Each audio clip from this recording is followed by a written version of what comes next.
It's not a one-time problem. There's a pattern of conduct that I've seen over a long period of time, which Joy Andrews is responsible for decisions that do not support what the voters want and need and deserve. St. Johns County Commission Chair Krista Joseph appealing to the board for a vote of no confidence in County Administrator Joy Andrews. Citing the absence of County Administrator Joy Andrews when a new trash collection company debuted in a less than acceptable way to the residents of St. Johns County. Garbage pickup is a very basic service that has not been properly delivered to all residents since our two very competent trash haulers were replaced by a single company, FCC.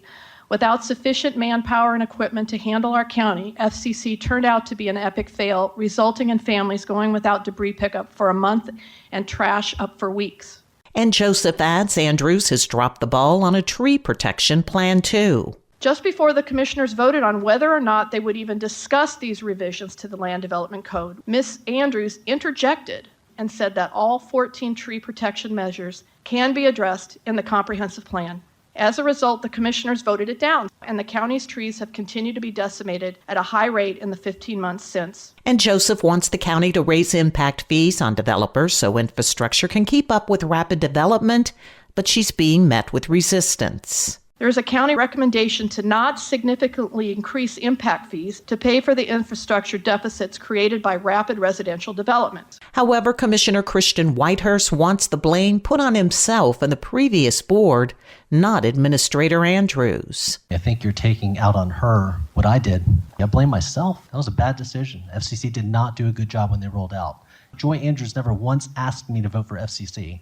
Joy Andrews never once asked me to vote yes or no on the tree ordinance. She never once tried to influence me to vote on the impact fee. And Commissioner Sarah Arnold agrees with Whitehurst. These are bullets that should be aimed at us, not at Ms. Andrews. The bid failed by a tally of 3-2, with Joseph and Taylor voting yes, and as expected, Arnold and Whitehurst voting no.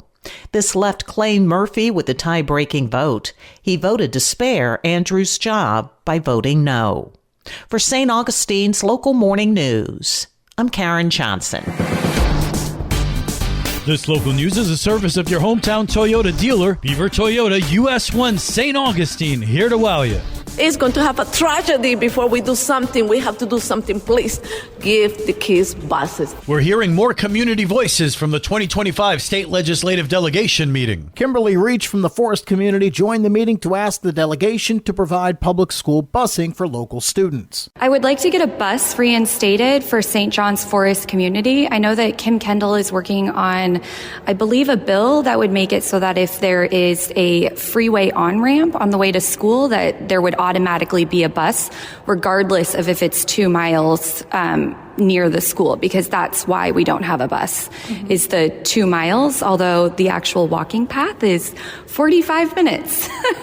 Mikey White represented the Ponte Vedra Beach Citizens Traffic Task Force. We requested $6 million from the legislature to assist St. Johns County and FDOT in designing and constructing new intersections throughout Ponte Vedra Beach on A1A. Thankfully, FDOT is going to be resurfacing A1A from Butler through the community starting in 2027. And they have agreed to combine intersection improvements with that road resurfacing. That saves a ton of time, a ton of overhead, and a ton of money. For St. Augustine's Local Morning News, I'm Daryl Moody.